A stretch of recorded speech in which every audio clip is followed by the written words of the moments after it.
Sun Business, les dirigeants et les entrepreneurs du territoire ont la parole. Clément Lessort.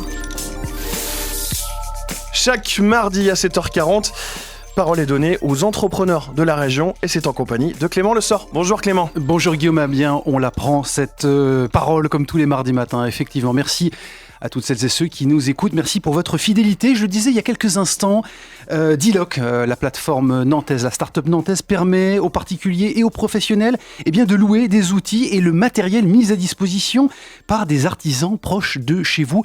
Je reçois ce matin deux de ses cofondateurs, Perrine Dupisson et Pierre-Alexandre Diot. Merci d'être avec nous et d'avoir accepté mon invitation. Merci de nous avoir invités. Pour ce nouveau numéro de Sun Business. Vous partez tous les deux et avec vos collaborateurs du constat que les particuliers n'ont pas toujours le matériel suffisant à la hauteur de l'ambition de leurs travaux. Il est vrai qu'on n'a pas tous, chacun chez nous en tout cas, un marteau-piqueur ou une bétonnière au fond de notre garage. C'est ça. C'est ça. On est même parti d'un autre constat. En fait, pour l'histoire, moi je voulais me mettre à la mécanique. J'avais envie d'apprendre le b.a.-ba pour réparer ma voiture. Et donc, le réflexe de tous les utilisateurs d'Internet aujourd'hui, c'est d'aller sur Internet, de regarder des tutos, des vidéos. C'est vrai qu'aujourd'hui, on a accès à tout ça. Et voilà, quand j'ai voulu faire ça, je me suis dit, c'est bien beau, mais finalement, j'ai pas le matos pour le faire. Et comme avec Pierre-Alexandre, on avait envie de créer quelque chose, on avait cette envie entrepreneuriale en nous, on est parti d'un problème du quotidien pour tout le monde et on a créé une solution qui s'appelle Diloc aujourd'hui. Bon, une envie, un projet entrepreneurial qui part, on le voit bien, d'une demande, d'une carence sur le marché et vous y répondez. De l'autre côté, on a aussi également le constat que les professionnels ont des outils qu'ils n'utilisent pas à 100%, Pierre-Alexandre. Oui, exactement. On a déjà fait une première étude au niveau des professionnels pour voir si ils étaient prêts à mettre leur matériel en location. Et c'est à ce moment-là qu'on s'est aperçu qu'ils avaient en fait deux besoins. Un premier besoin de trésorerie qui était assez important, et le deuxième, qui n'est pas un besoin mais plutôt un constat, c'est qu'en moyenne sur le parc et sur les professionnels avec qui on travaille, ils ont 5 000 € de matériel qui n'est pas utilisé et qui sont littéralement en train de dormir dans leur hangar, soit parce qu'ils n'ont c'est des outils très spécifiques, donc ils en ont un besoin que très peu récurrent, donc une fois par exemple tous les 3, 4 mois, 5 mois, ou alors c'est des doublons, des triplons, des perforateurs, ils vont en avoir 3, 4, 5 parce qu'ils l'ont récupéré du frère, du grand-père ou autre chose, et ce qui fait que c'est utiliser ces produits-là pour compenser le problème de trésorerie, et également pour que les utilisateurs, particuliers ou professionnels, puissent utiliser un outil sans avoir à l'acheter et en vraiment l'utilisant à un instant T au moment où ils en ont vraiment besoin. On le comprend bien, Perrine Dupisson, c'est l'argument pour eux d'accélérer aussi leur logique d'amortissement, j'imagine, sur ces produits, sur ces outils qui ne sont pas utilisés. C'est ça. Quel objectif, là, nombre professionnel, nombre d'utilisateurs vous vous donnez à moyen terme, on va dire ça comme ça, puisque la start-up a été lancée, la plateforme a été lancée, je le disais il y a quelques instants, tout début janvier. Quelles sont les ambitions là ? Alors aujourd'hui, on regroupe... Pierre-Alexandre Diot. Pardon, oui. Aujourd'hui, on regroupe une vingtaine de professionnels, donc on a référencé 250-300 outils sur la plateforme qui sont disponibles. Aujourd'hui, l'objectif, c'est de gagner quasiment un professionnel par semaine pour qu'on puisse le référencer, pour augmenter notre offre. Et pour l'instant, on a commencé notre développement uniquement sur Nantes et sur la région nantaise. Après, c'est d'aller, bien évidemment, sur d'autres villes. Mais on commence d'abord sur Nantes. Donc, c'est un professionnel par semaine. Et en termes d'utilisateurs, aujourd'hui, on est à peu près 500 utilisateurs sur le mois de janvier. L'objectif, c'est continuer à grossir. On a fait pas mal de locations. On a encore fait une la semaine dernière. Les gens sont réellement demandeurs de ce genre de produit, de ce lien aussi entre le professionnel particulier. Typiquement, la semaine dernière, on a fait une location et finalement, le particulier a acheté quelque chose au professionnel, en plus de simplement la location. Donc ça développe du business pour les professionnels. Vous allez les prospecter de quelle façon ? Vous prenez votre petite valise, vous allez sonner chez les pros. Comment vous faites ? Vous êtes sur le terrain là tous les jours. On est en vélo. Vous êtes en vélo. C'est très bien en plus. Des commerciaux écolos, ça les fait sourire. Donc déjà, il y a un premier contact qui se passe avec eux qui est plutôt sympathique. Ouais. Alors il fait froid en ce moment, mais on y va quand même avec le bonnet et les gants et l'écharpe. On va en vélo et en fait on va les chercher sur le terrain. Les artisans, ils sont sur les chantiers. On sait pas forcément où ça se trouve, donc c'est en se baladant qu'on tombe sur eux. Et c'est vrai qu'au commencement de Diloc, forcément nous on était attentifs aux camionnettes des artisans et en fait on en compte je ne sais pas combien. On a l'impression que c'est la population la plus représentée au mètre carré. Donc du coup on allait les chercher comme ça et ça marche plutôt bien. Bon, la promesse business pour les utilisateurs, on l'a bien compris. La valeur ajoutée, c'est donc la proximité Exactement. et la qualité des outils et du conseil aussi que les professionnels vont apporter aux utilisateurs de la plateforme. C'est ça. Alors pour le coup, Pierre-Alexandre Diot. exactement. C'est vraiment la partie conseil. Alors on veut pas non plus tomber dans le travers du cours. Faut pas que ça dure 1 heure et que le professionnel quasiment fasse les travaux à la place du particulier. Mais c'est vraiment dans l'explication où on est aussi parti d'un autre constat, c'est qu'un locataire, quand il va chercher une machine, il se retrouve sur son chantier, il sait absolument pas comment ça marche, parce que souvent la personne en face de lui a pas forcément expliqué comment vraiment ça fonctionnait et les petites astuces qui allaient lui faciliter la vie. Du coup, avec le professionnel, comme c'est vraiment l'utilisateur de la machine en tant que tel, il va pouvoir expliquer comment ça fonctionne, les petites astuces qui ne sont pas forcément expliquées dans la notice, mais qui peuvent faciliter vraiment la vie. Et donc, ce qui fait que c'est un vrai complément pour les particuliers, pour l'utilisation de la machine en tant que telle. Alors, Perrine Dupuisson, ça veut dire qu'à terme, à moyen terme, à court terme, ça va être beaucoup plus qu'une location, c'est du conseil, c'est un blog, des tutos, vous allez accompagner. C'est ça aussi la valeur ajoutée de la plateforme, là, Exactement. très rapidement. C'est ça. On aimerait aussi, on sait qu'il y a des particuliers qui veulent se lancer sur des chantiers et parfois on ne sait pas par où commencer, qu'est-ce qu'on a besoin comme outil. Donc le but, c'est qu'ils puissent, via notre blog, les tutos, qu'ils puissent voir, voyez, il me faut tel outil pour faire ma terrasse. Donc du coup, je vais sur Diloc, je regarde l'artisan proche de chez moi et je loue l'outil dont j'ai besoin. Bon, le pari, là, vous misez sur le collaboratif, sur l'usage plus que la propriété. On est en train de changer de paradigme, là, avec ces propositions, ces solutions. Exactement, oui. On est économie collaborative, oui, parce que, comme vous l'avez dit, on vend la proximité, mais on est aussi sur l'économie d'usage. Je pense que c'est un tournant de la société, on s'en rend compte. Donc, c'est aussi pour ça qu'on s'est placé sur ce créneau-là, effectivement. Bon, vous le disiez, Pierre-Alexandre Diot, développer rapidement la couverture géographique, qu'est-ce que ça veut dire sur d'autres territoires, là, c'est Nantes agglomération. Et très rapidement, on va aller sur la région et peut-être le reste de la France. C'est ça, et aller conquérir le monde.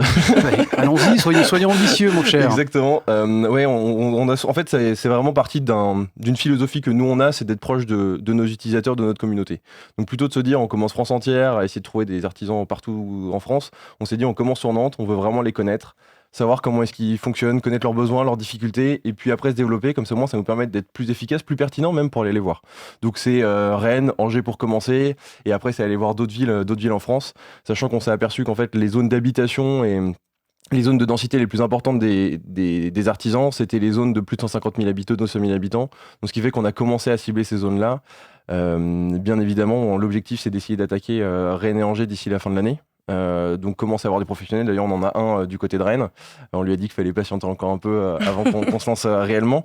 Mais voilà, c'est attaquer d'abord sur la région et puis après aller voir d'autres villes au fur et à mesure. Bon, on l'a compris, une solution innovante qui répond à une carence sur le marché. La stratégie, on la voit à peu près. Je voudrais qu'on rentre un peu dans votre cuisine là. Si vous le permettez, le modèle économique, la rémunération se fait sur des opérations avec un système, j'imagine, de commission. C'est ça le business model ? C'est exactement ça, oui. C'est, on va dire, assez classique dans le milieu des places de marché. On prend une commission de 15%.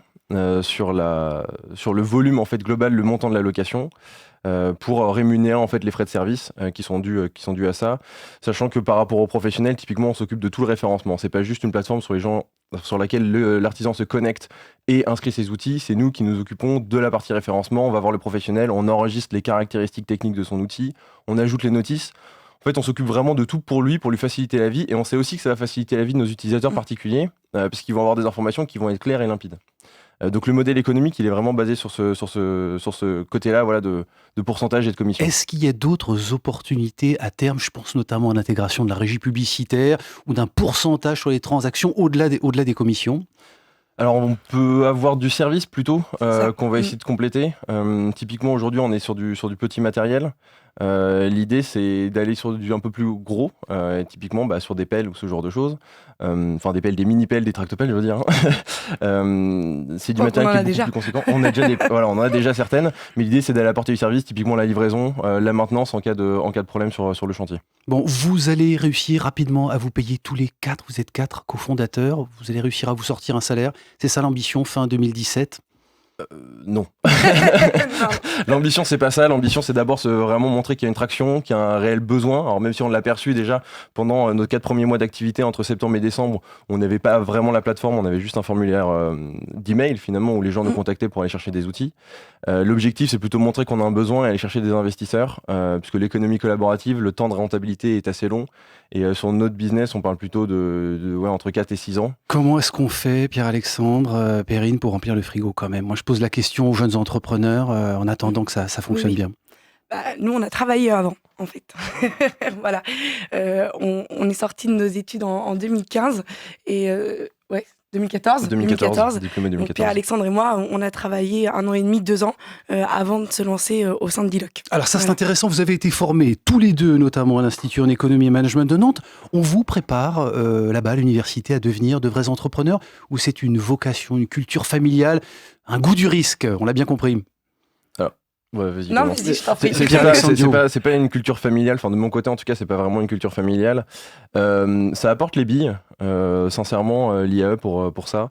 Donc, c'est vraiment intéressant. Après, c'est un métier qui est quand même complètement différent de ce qu'on peut connaître quand on est salarié. Donc, c'est pas non plus complètement étonnant qu'ils nous préparent pas à 100% pour être entrepreneur, mais ça nous y pousse parce que on voit tellement de choses, on est obligé d'apprendre à peu près tout, on est obligé de sortir de notre zone de confort en fait pour entreprendre. Perrine Dubuisson, vous le précisiez tous les deux, une expérience professionnelle au sein d'organisations d'entreprises. Une enquête récente OpinionWay sur l'entrepreneuriat démontre que votre génération finalement trouve pas sa place sur le marché du travail, notamment court après les CDI qui n'existent plus. Ça veut dire qu'on invente son métier aujourd'hui, que votre génération va être entreprenante. Oui, je pense, ça c'est sûr. La génération d'aujourd'hui, moi avant de fonder D-Loc, je travaillais en ressources humaines. Donc je rencontrais des personnes, des jeunes diplômés. Et oui, je pense que de plus en plus, on a envie de liberté dans notre travail. Et c'est vrai que l'entrepreneuriat, elle permet ça. Bon, la mise de départ, on n'en a pas parlé, c'est 10 000 fonds euros. propres, 10 000 euros, pas de banque qui vous accompagne, pas de levée de fonds à venir, pas de crowdfunding. À venir, si. Si, à venir Voilà. justement, c'est ce dont on parlait, c'est pour justement sortir un salaire à un moment donné, pour pouvoir nous accompagner dans le développement, sortir le salaire et payer la communication et ce genre de choses. Donc levée de fonds à venir et on a notamment une assurance qui va bientôt arriver aussi, qu'il faut qu'on finance aussi en partie. Donc c'est en cours. Bon, ça s'appelle le D-Loc et ça permet aux particuliers et aux professionnels de louer du matériel aux artisans proches de chez vous par un système de géolocalisation, Exactement. je suppose. Et on trouve tout ça sur Internet directement via la plateforme. C'est D-Loc. DIYLOC.com. Bon, et on a une page Facebook aussi. C'est noté. Merci à vous deux pour votre beaucoup. présence Merci ce à matin vous. dans les studios de Sun Business. Mon cher Guillaume, avant de réaliser un voyage ou d'aller manger dans un restaurant, comme beaucoup d'entre nous aujourd'hui, tu vas sur Internet d'abord regarder Tout à fait, les avis. Eh bien oui, alors on va souvent sur Internet et puis on a des avis qui sont falsifiés, des critiques des internautes falsifiés, des classements achetés. Ils ont décidé, eux, de créer leur propre plateforme de notation nanto-angevine, ça s'appelle Somewhere, et je reçois la semaine prochaine leur cofondateur Frédéric Clabaud et Jocelyn Boisio. À la semaine prochaine, excellente journée à toutes. Et Rendez-vous est pris et cet entretien est à retrouver très vite sur les réseaux sociaux de Sun. Bon réveil avec le 6-9 de Sun.